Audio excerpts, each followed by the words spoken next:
Di tengah klaim upaya negosiasi damai dengan Iran, Amerika Serikat kembali menyebut berencana akan mengirim tambahan pasukan ke kawasan Timur Tengah. Iran pun menjawab ancaman Amerika Serikat dengan menyiapkan sejumlah pasukan untuk hadapi invasi darat Amerika Serikat. Apakah perang berlanjut menjadi perang darat, saudara? Kita akan bahas rencana serangan darat Amerika Serikat terhadap Iran bersama Guru Besar Ilmu Politik dan Keamanan Universitas Padjadjaran, Profesor Muradi. Profesor, selamat siang dengan Tata di studio, Prof. Selamat siang, Mbak Tata. Apa kabar, Prof? Sehat? Kabar baik di Bandung, agak mendung. Baik, Prof, kita langsung saja membahas tentang serangan darat yang akan direncanakan oleh Amerika Serikat nih, Prof. Kalau saya tanya dulu, dari kacamata hukum internasional, bagaimana Anda melihat rencana serangan darat ini, Prof? Ya begini, poin pertama sebenarnya kalau bicara soal serangan darat itu indikasinya belum kelihatan ya. Tadi ada beberapa yang cuplikan tadi sebenarnya menegaskan bahwa Amerika Serikat belum betul-betul ingin melakukan serangan darat. Itu poin pertama. Yang kedua, proses ketika bicara dengan hukum internasional saya kira menyangkut pada dua hal. Yang pertama berkaitan soal invasi negara-negara yang sifatnya berdaulat, ya itu kan juga melanggar aturan internasional, itu bisa menjadi backfire ke Amerika sendiri. Yang kedua, ini berkaitan soal keajekan dari proses perang itu sendiri. Ini agak berbeda, Mbak Tata, dengan misalnya invasi mereka ke Irak. Ini berbeda dengan invasi mereka ke Libya. Ke Irak secara prinsipil di internalnya rapuh ya.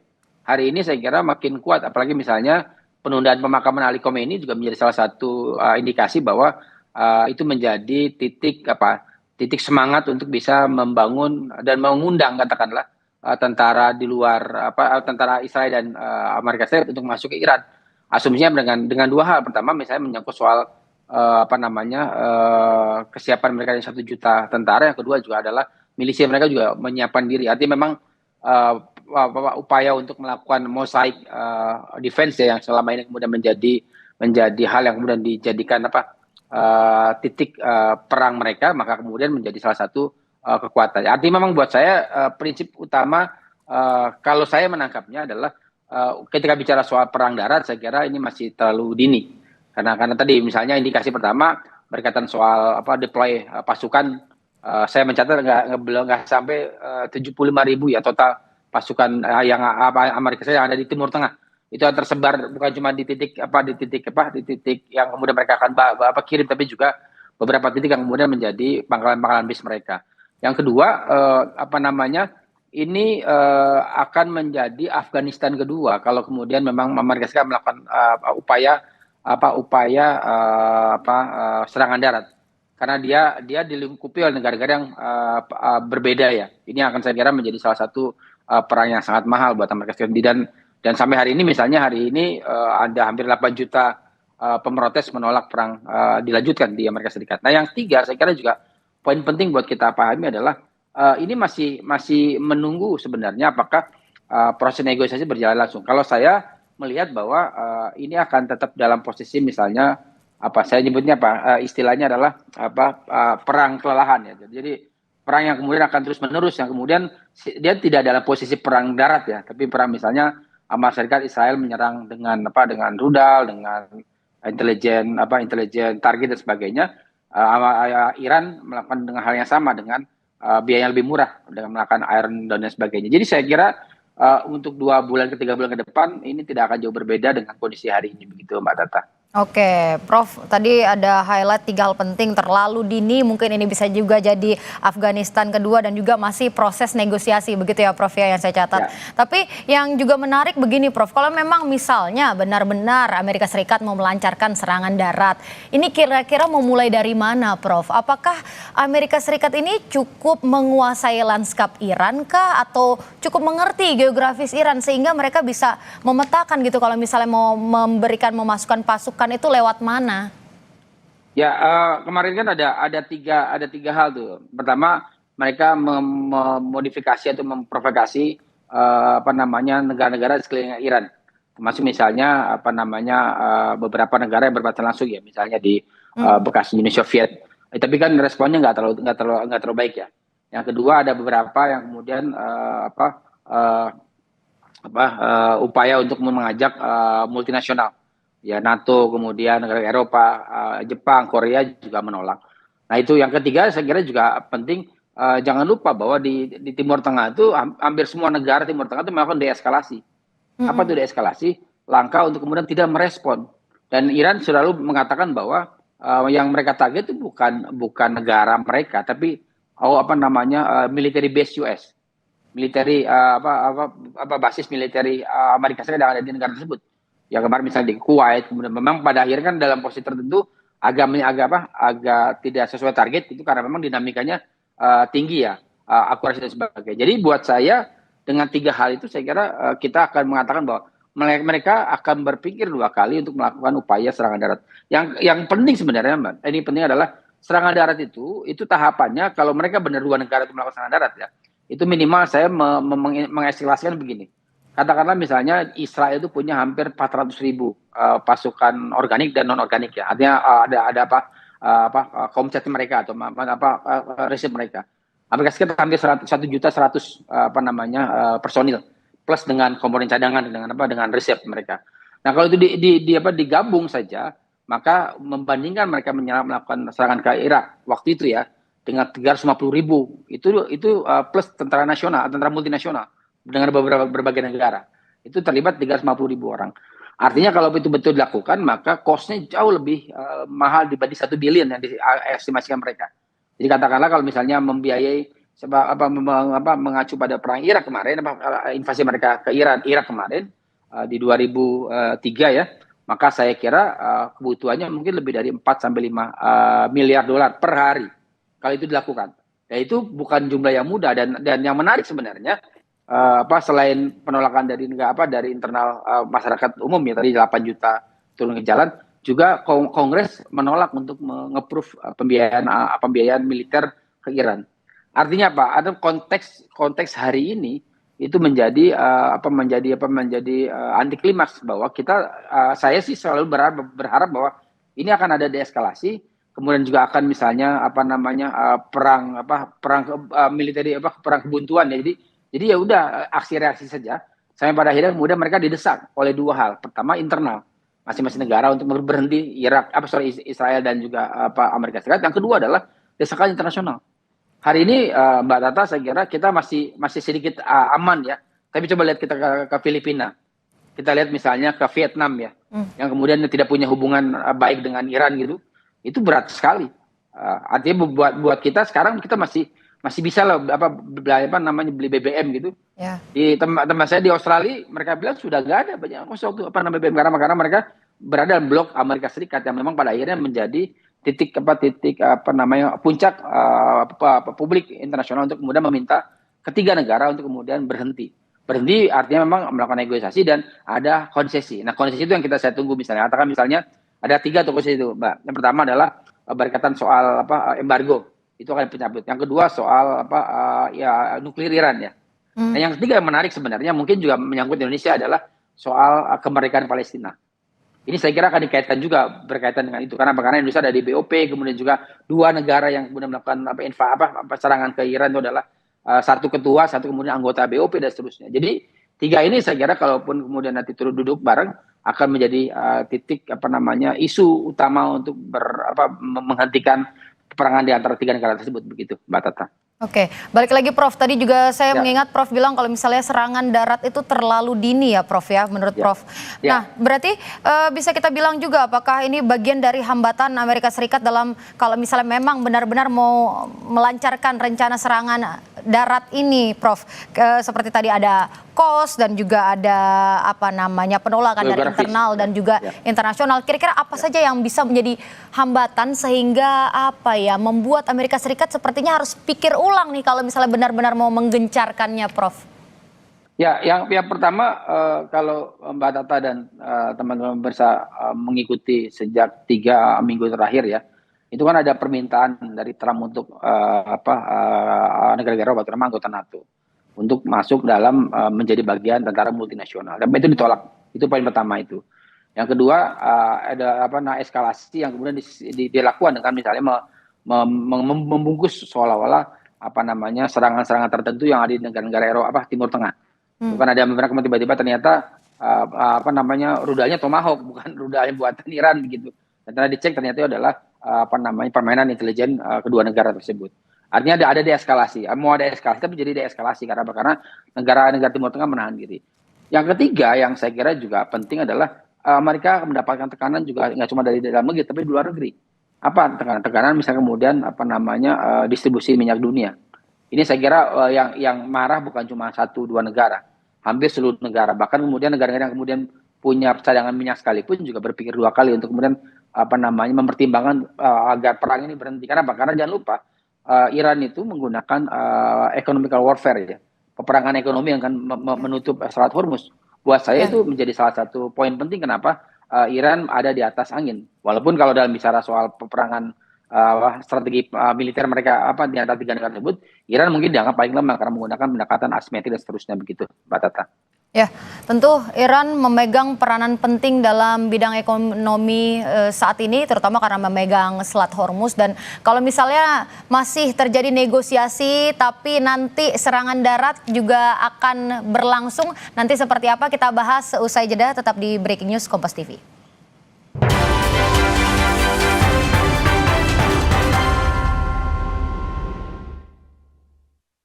Anda masih menyaksikan Breaking News Kompas TV bersama saya Tata Nova Siliana, Saudara. Komandan Angkatan Perang Iran Ali Jahanshani mengancam bahwa perang darat malah akan lebih berbahaya dan mahal bagi Amerika dan Israel. Pernyataan ini, Saudara, disampaikan Jahanshani saat kunjungan inspeksinya di perbatasan negara setelah Trump mempertimbangkan akan meningkatkan serangan melalui darat ke Iran. Jahanshani memastikan setiap inci wilayah di Iran dilindungi pasukan yang waspada dan Iran telah mobilisasi lebih dari 1 juta pasukan sebagai persiapan untuk potensi invasi darat oleh Amerika Serikat. Dan Saudara, kita akan lanjutkan perbincangan dengan Profesor Muradi, Guru Besar Politik dan Keamanan Universitas Padjadjaran Bandung. Prof, kita lanjut lagi Prof. Ya. Jadi kita tadi bahas kalau misalnya memang Iran memegang peranan penting dalam hal ekonomi, terutama karena memang Iran yang memiliki kuasa atas Selat Hormuz. Kalau misalnya memang benar-benar terjadi perang darat, apakah makin memperkeruh suasana di Selat Hormuz, Prof? Ya, kalaupun terjadi perang darat itu mungkin hanya di Pulau Kark gitu ya, yang kemudian menjadi target oleh militer Amerika Serikat. Kalau itu yang diambil, saya kira kalaupun terjadi eskalasi perang darat hanya di situ. Karena untuk nyebrang ke kontinen atau ke wilayah yang lebih besar di Iran, saya kira itu tadi butuh pasukan yang tidak sedikit. Saya mengestimasikan Israel dan Amerika membutuhkan minimal 450 sampai 500 ribu pasukan. Itu pun dengan asumsi tidak ada perlawanan signifikan ya di darat kontinennya Iran. Saya bayangin begini, Mbak, ketika mereka menganeksasi Irak itu hampir tidak ada perlawanan. Jadi mereka masuk itu kemudian 1-2 kecil, tapi kemudian mereka semua menyerah. Dan itu kemudian ditandai dengan misalnya kaburnya keluarga besar Saddam Hussein waktu itu ya. Waktu Saddam Hussein kemudian tidak kabur, tapi sebagian besar pemerintah mereka tidak efektif. Tapi di kondisi hari ini saya kira berbeda. Jadi pertama ini tidak didukung oleh koalisi multinasional.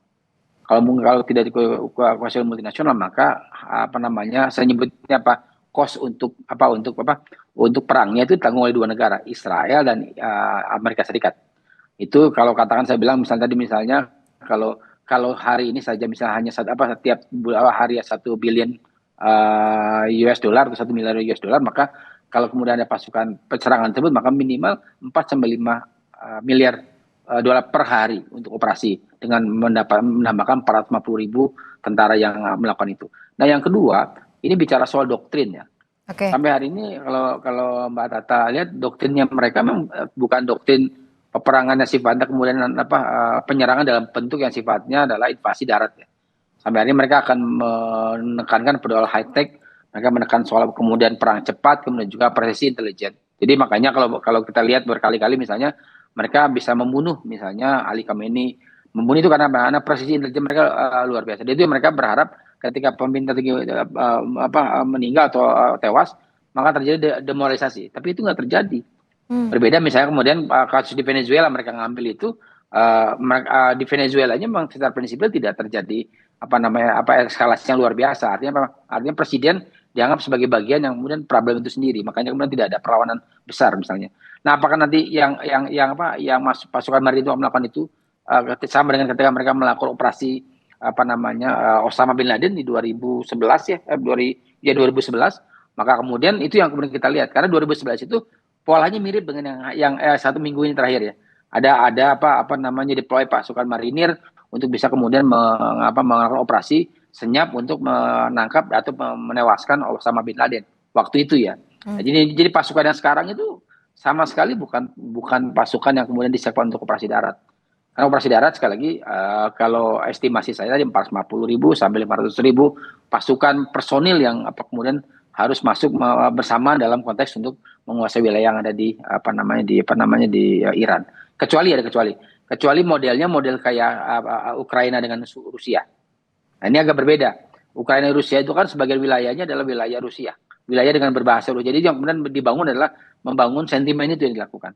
Apakah itu dilakukan oleh di Iran itu kemudian ada misalnya sebagai wilayah misalnya contoh ya itu Prokosah Iran itu Shah Pahlavi misalnya Shah Iran sebelumnya begitu. Kalau itu bisa dilakukan saya kira menarik. Karena Kurdistan Kurdi yang kemudian bermasalah wilayah dengan Iran pun menolak untuk menjadi proksinya mereka untuk melakukan upaya gangguan yang sifatnya membiarkan konsentrasi pasukan Iran terkait dengan respon apa yang dilakukan oleh Israel dan juga Amerika Serikat, Mbak Tata. Oke, kalau misalnya Prof, ini kan kita juga tahu sekarang lagi proses negosiasi lagi berjalan, kemudian serangan udara juga masih terjadi ya Prof ya. Kalau nanti benar-benar terjadi serangan darat ini, apakah itu akan mempengaruhi negosiasi ini Prof? Mungkin bisa jadi negosiasinya sama-sama langsung batal sama sekali, sementara kita tahu juga dari kedua belah kubu, dari Amerika memberikan beberapa syarat, ada 15 syarat, kalau saya tidak salah, kemudian dari Iran juga memberikan 5 syarat, itu bagaimana Prof? Apakah mempengaruhi negosiasi? Jadi kalau misalnya kita asumsikan ada 75.000 pasukan US ya, plus katakanlah 100.000 pasukan Israel gitu. Ada masih butuh sekitar hampir 300.000-an lagi untuk bisa masuk bersamaan. Kalau normalnya aja, kalau kita kasus perang invasi mereka ke Irak, mereka butuh kurang lebih hampir 1,5 bulan. Itu dengan asumsi dengan multinasional. Katakanlah tadi dari Eropa, NATO segala macam. Jadi kalaupun kita akan mengasumsikan akan terjadi peperangan darat, maka saya kira itu baru mungkin terjadi itu bulan Mei ataupun akhir bulan Mei ya. Asumsi kita normal. Artinya apa? Artinya masih ada waktu 2 bulan negosiasi. Nah, negosiasi pun saya kira bentuknya bukan semata-mata sepihak, tapi akan ada titik temu tadi 5-15. Nanti akan kelihatan seperti apa. Saya sih menduga Iran akan menolak melakukan gencatan senjata. Karena mereka mengalami situasi buruk di 2025 kemarin. Ketika sebagian senjata, setahun kemudian mereka diserang. Jadi hari ini now or never, point of no return buat Iran untuk kemudian tetap merespon. Jadi sekarang itu perangnya Mbak Tata, itu perangnya aksi reaksi. Jadi Israel US menyerang, Iran membalik. Jadi kalaupun misalnya mau berhenti saja misalnya katakanlah Israel dengan Amerika nggak menyerang saja, mereka nggak akan melakukan yang sama. Itu yang kemudian dalam posisi yang kemudian kita sebut sebagai perang asimetris ya. Perang yang kemudian merespon sesuatu yang kalau mereka nggak terdesak mereka akan kemudian tidak akan merespon. Jadi artinya apa? Artinya ini menyangkut soal sejauh mana pilihan Israel dan juga US terkait dengan Iran. Sampai hari ini kalau orang apakah akan terjadi perang eskalasi perang berlarut gitu ya, perang panjang. Nah, jawabannya tadi kita masih menunggu bisa katakanlah dalam hitungan 6 bulan ke depan. Jadi katakanlah 3 bulan ke depan lagi nih apa yang akan terjadi. Asumsinya adalah kalau kemudian negosiasi terjadi dengan campur tangan publik internasional, saya kira akan berhenti di bulan Mei atau Juni ya. Katakan seperti itu. Tapi kalau itu nggak terjadi maka eskalasinya adalah mengarah pada operasi kebuntuan militer di mana sudah saja saling serang satu sama lain tanpa ada upaya untuk melakukan pendudukan. Dan jangan lupa Mbak Tata, konsep peperangan dalam konteks hari ini ya itu adalah penguasaan wilayah. Sampai hari ini ketiga negara belum melakukan penguasaan wilayah. Apalagi misalnya ada proksi-proksi tadi yang disebutkan, ada Houthi, ada Hizbullah dan sebagainya yang memang juga melakukan mendalam perang untuk misalnya melancarkan serangan ke wilayah-wilayah di Israel. Ini kalau saya bukan nggak menghitung ya. Houthi dengan Hizbullah itu adalah kuncinya tetap ada di Iran. Jadi kalau orang bilang wah itu mereka sendiri, enggak, itu mereka proksinya dari Teheran. Jadi mereka kalau Teheran berhenti, mereka akan juga berhenti. Asumsi itu yang kemudian saya kira penting untuk dipahami oleh kita, bahwa operasi perang darat ini itu kecil kemungkinan karena masing-masing merasa itu menjadi situasi yang sangat pilihan terakhir. Dan pilihan terakhir itu ada pilihan di antara itu tadi ya. Apakah kemudian gencatan senjata? Kalau saya kira kalau gencatan senjata Iran akan tidak merespon terlalu jauh karena mereka mengalami beberapa kali negosiasi dan ternyata gencatan senjata menjadi beban buat mereka. Setelah kemudian mereka diserang seperti yang belakangan ini terjadi gitu, Mbak Tata. Kalau misalnya Prof sendiri melihat kira-kira apa Prof yang negosiasi mungkin yang akan membuat Iran akhirnya menyepakatinya? Karena kan tadi juga Prof bilang kayaknya Iran juga sulit untuk menyepakati, mengingat kalau misalnya terakhir kali Iran diserang lagi gitu Prof. Apa poin yang kira-kira membuat Iran berpikir kembali, oke nih kayaknya bisa nih untuk disepakatin, karena kita lihat juga dari 5 poin syarat dari Iran itu salah satu penghentian total agresi, kemudian juga mekanisme konkret menjamin serangan tidak terulang. Sementara kalau dari pihak Amerika Serikat untuk membuka Selat Hormuz, bagaimana Prof? Ya, jadi kalau saya 2 hal yang penting buat ya, Iran. Yang satu lagi mungkin lebih ke soal solidaritas ya. Yang pertama tadi pembukaan blokade, embargo. Embargo udah hampir 25 tahun ya, Iran mengalami lebih dari 25 tahun. Jadi memang artinya apa? Artinya kalaupun diteruskan mereka siap untuk berperang. Jadi kalau ini embargo dilepas, saya kira menarik. Kenapa mereka akan bisa menjadi negara normal? Kan selama ini sejak Iran jatuh kemudian sampai hari ini kan mereka disiapkan untuk berperang. Mereka berkali-kali perang dengan Irak, kemudian perang dan sebagainya. Terus berturut-turut mereka hampir tiap 5 tahun mereka terjadi peperangan. Nah, yang kedua, mereka kemudian tidak terlalu ketat terkait dengan pengayaan nuklir. Ini saya kira juga isu yang menarik buat mereka ya, karena ini yang kemudian akan jadi perdebatan serius. Kalau 2 ini kemudian dilepas, saya kira Selat Hormuz akan terbuka. Nah, yang ketiga tadi yang saya bilang solidaritas Islam tadi, isu Palestina. Ini akan menjadi titik bersama dukungan Iran negara Islam ya, terutama ke Iran terkait dengan isu ini. Kalau ini terjadi, makanya misalnya two state solution seperti yang diinginkan oleh banyak negara itu bisa dilakukan. Kalau itu dilakukan, saya kira ini berhenti sama sekali. Karena kenapa? Karena misalnya menyerang Pulau Kars saja itu tidak menjamin akan terbukanya Selat Hormuz.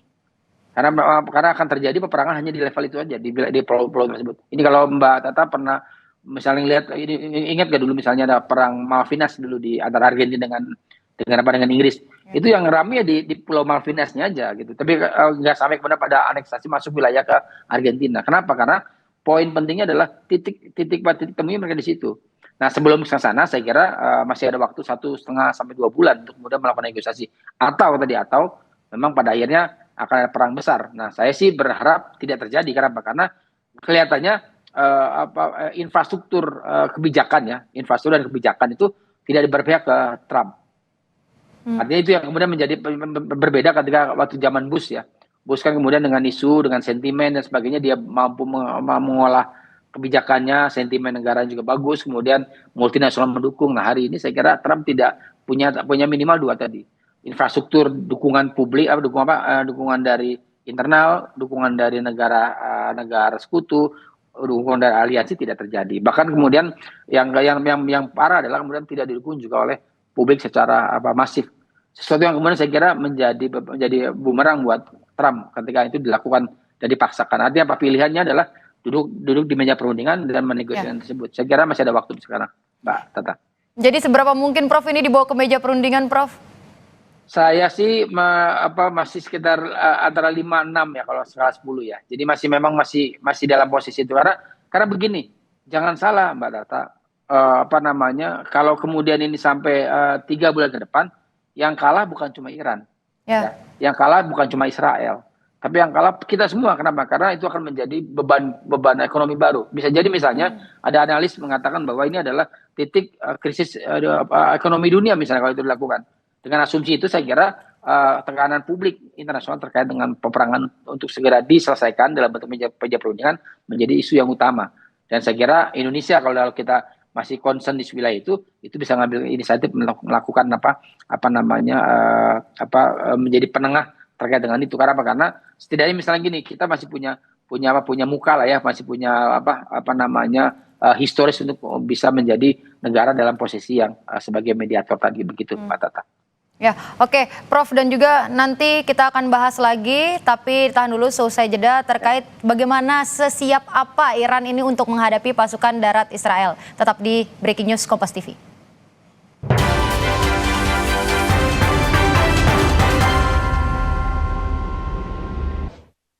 Saudara, kita akan melanjutkan perbincangan bersama Prof. Muradi, Guru Besar Politik dan Keamanan Universitas Padjadjaran Bandung. Prof, kita lanjutkan lagi perbincangan kita tadi sebelum jeda. Jadi Prof, kalau misalnya kita bilang serangan darat yang dilancarkan Amerika Serikat, seberapa siap sebenarnya Iran ini Prof untuk menghadapi serangan tersebut? Jadi kalau kita bicara peperangan ya, Iran lebih siap dibanding negara manapun yang kemudian diinvasi oleh Amerika Serikat. Dikatakanlah kalau kita ukur misalnya peperangan panjang itu, maka Iran masih mungkin bisa bertahan 6 sampai 1 tahun ke depan. Dengan asumsi bahwa mereka akan melakukan upaya perlawanan yang sifatnya signifikan. Itu poin pertama. Yang kedua, saya kira yang membedakan katakanlah misalnya invasi darat ya. Invasi darat di Iran itu tidak serta-merta akan menjatuhkan pemerintahan. Kan target operasi militer darat itu adalah untuk menjatuhkan pemerintahan. Ini malah justru menjadi perlawanan luar biasa di internal itu. Jadi saya kira betul-betul hati-hati betul Israel dengan Amerika Serikat kalau itu bisa dilakukan. Nah, yang kedua saya kira penting bahwa sekali lagi dari awal medan geografis medan geografis Iran itu jauh lebih rumit. Dia gabungan antara saya sebut misalnya Afghanistan dengan Timur Tengah. Jadi ada gurun, ada pegunungan dan sebagainya. Itu artinya memang ini tidak mudah. Ini akan menjadi peperangan yang berlarut, yang itu akan merugikan Amerika Serikat dalam kos yang jauh lebih besar. Nah, artinya apa? Sebenarnya kalau dikatakan apakah Iran siap, kalau melihat dari total misalnya pasukan yang mereka punya yang reguler ya, itu antara 1.000 sampai 1.200-an, 1 juta sampai 200 ribuan ya. 1,2 juta itu tentara reguler mereka. Itu gabungan dari Artes, artinya tentara reguler, dengan tentara yang mereka sebut sebagai IRGC tadi, tentara yang spesial tadi. Artinya memang ini yang kemudian yang lebih ideologis dan seterusnya. Itu belum kemudian mobilisasi dari personil dari publik ya, dari masyarakat. Jadi kalau itu dilakukan saya kira ini luar biasa. Jadi saya berharap itu tidak terjadi karena situasinya justru akan tidak menguntungkan bukan cuma wilayah yang akan diinvasi tapi juga wilayah yang lain. Nah, yang kedua proses mosaic defense. Mungkin tadi kita bahas di awal ya, Mbak Tata. Mosaic defense ini unik karena mereka melakukan desentralisasi komando. Sesuatu yang kemudian mereka persiapkan mungkin lebih dari 20 tahun. Mereka kemudian sempat kemarin melakukan itu di perang 2025 tahun lalu ya. Tapi kemudian hari ini mereka praktekkan dan itu ternyata efektif. Jadi di psikologis tentara itu begitu kemudian tidak ada komando yang cukup jelas, mereka akan terjadi demoralisasi. Tapi ini kemudian tidak dilakukan kenapa? Karena masing-masing kan dekonsentrasi komando itu kemudian dilakukan. Ini yang saya kira unik untuk bisa dipraktikkan dalam konteks misalnya peperangan darat nanti. Nah, yang terakhir saya kira ini bicara soal sejauh mana kemudian proksi yang lain dilakukan. Nah, artinya apa? Artinya bisa jadi Iran akan menggeser konsentrasi Israel terkait dengan serangan dari Houthi dan juga Hizbullah. Karena kalau misalnya di berita yang lain ya, itu intensivitas Hizbullah dengan Houthi untuk serangan ke Israel itu jauh lebih besar dibanding serangan Iran ke Israel sebenarnya. Itu yang saya kira perlu dilihat. Artinya apa? Mereka siap untuk paling tidak misalnya untuk 6 bulan sampai setahun ke depan begitu, Mbak Tata. Oke, cukup panjang ya Prof. Kalau misalnya 6 bulan sampai 1 tahun ke depan, Iran sangat siap. Tapi di sisi lain juga Iran kan terus menyerang negara-negara sekutu Amerika Serikat di Teluk. Nah, sebenarnya si Iran ini mau memberikan sinyal apa sih, Prof? Kalau begini, kalau dalam bahasa yang simpel ya, Menlunya kan bicara kalau nggak mau diserang, usir duta besar mereka, Hmm, usir kemudian pasukan mereka dari negara mereka sendiri. Tapi kan sebenarnya itu bahasa yang bahasa diplomatik ya. Nah ya, sebenarnya berkali-kali disampaikan bahwa serangan Iran itu ke negara-negara di Timur Tengah itu bukan serangan ke negara tersebut, tapi serangan ke basis militernya US. Artinya apa? Artinya kalau Mbak Tata mengikuti betul misalnya bagaimana respon dari Uni Emirat Arab berkaitan dengan misalnya serangan ke beberapa wilayah mereka ya. Itu terjadi deeskalasi. Qatar misalnya juga melakukan yang sama. Artinya tinggal kemudian mereka terprovokasi tidak dengan dengan upaya pecah belahnya, katakan saya nyebutnya pecah belah Israel dengan US terkait dengan negara di Timur Tengah itu sendiri.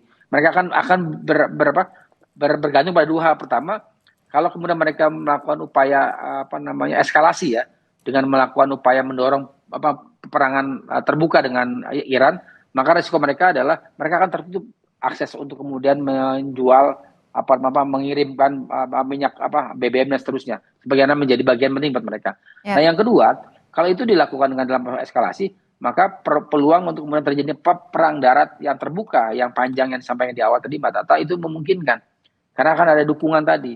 Nah sampai hari ini saya menangkap ada deeskalasi, sesuatu yang kemudian agak unik sebenarnya dalam peperangan di kawasan ya. Harusnya kan terprovokasi, karena beberapa kali misalnya mereka menemukan loh, kok yang nyerang Irak kok Iran, tapi ternyata mortilnya misalnya buatan US atau buatan Israel begitu. Yang buat mereka ini mah bagian dari pecah belah. Itu dirasakan betul oleh Qatar, oleh Kuwait, oleh Hmm. kemudian misalnya Uni Emirat dan seterusnya begitu, Mbak Tata. Oke, Prof, yang juga harus kita soroti adalah peran negara yang menjadi jembatan antara Amerika Serikat dan juga Iran. Itu ada beberapa negara seperti Turki, kemudian Pakistan dan juga Oman begitu, Prof. Kira-kira apa yang bisa dilakukan negara-negara yang menjadi jembatan ini supaya maksudnya menghambat eskalasi perang supaya perang darat ini mungkin saja bisa tidak terjadi? Kalau respon Trump per hari ini saya kira itu efektif ya, walaupun mereka Iran tidak terlalu nyaman dengan Turki misalnya. Hmm, Jadi mereka nyaman dengan Oman dan juga Pakistan. Artinya memang sebenarnya komunikasi sudah berlangsung. Artinya ada perubahan sikap Trump itu sebenarnya menggambarkan bahwa terjadi eskalasi mengarah ke sesuatu yang baik begitu. oke. Tapi saya nangkap bahwa ini masih dalam posisi misalnya negosiasi tadi. Saya kira yang disampaikan oleh Iran dengan 5 poin tadi Mhm. itu jauh lebih rasional dan bisa dipahami oleh publik internasional ketimbang 15 poin yang diinginkan oleh US. Artinya apa? Karena akan ada penurunan nilai tawar ya antara kedua negara. Kalau itu dilakukan, saya kira peran Oman dan Pakistan terutama dua negara itu jauh lebih bisa kemudian meredakan itu. Dan saya optimis sebenarnya karena Trump itu kan kadang-kadang mungkin juga usia juga ya, jadi dia nggak bisa menyembunyikan gaya diplomatiknya dia. Jadi begitu dia wah senang, dia bilang senang, dia nggak suka, dia bilang nggak suka. Buat saya itu menarik sebenarnya. Pola seperti itu menjadi satu gambaran buat pengamat model kayak saya ya, mengamati alur ya, gestur dari pemimpin ketika menerima tawaran-tawaran tertentu. Dan hari ini misalnya Wakil Presiden mengatakan bahwa tidak ada upaya untuk melakukan operasi militer di Iran hari ini loh, Bapak. Dan saya kira menjadi salah satu bentuk progresnya baik nih, jembatan antara Iran dengan US terutama ya, berkaitan dengan upaya untuk melakukan saya nyebutnya bukan gencatan senjata, penghentian peperangan ini supaya kemudian semuanya berjalan langsung. Operasi economic warfare dilakukan oleh Iran itu pelan-pelan akan berkurang. Karena kalau Mbak Tata lihat mulai Ya, bertambah tuh negara-negara yang kemudian boleh lewat. Buat ya. saya itu bagian dari taktik Iran untuk kemudian mengambil simpati banyak negara. Bahkan sekelas Thailand saja, saya nyebut ya, Thailand itu kan sekutunya US di Asia Tenggara. Itu Ya. diberikan ruang untuk lewat. Artinya apa? Sebenarnya ini menjadi salah satu poin penting kenapa Iran butuh simpati dunia untuk menekan Amerika Serikat dan Israel untuk kemudian berhenti dan duduk bersama dan bicara dalam upaya perdamaian tadi, begitu Mbak Tata. Oke, Prof, terakhir singkat saja. Ya. Kalau misalnya memang perang darat ini terjadi kemudian Amerika Serikat gagal dalam serangan ini, kemungkinan terburuknya apa, Prof? Ya, pertama utama sebenarnya adalah kalau itu gagal ya mereka Amerika Serikat terutama presidennya akan ada upaya untuk kemudian di impeachment, kan dianggap itu menghambur-hamburkan uang dan mendukung peperangan Israel dengan Iran kan sebenarnya. Asumsi di internal US begitu. Yang kedua, saya kira penting juga adalah ya rejim Israel di mana pemerintahan saat ini juga akan jatuh.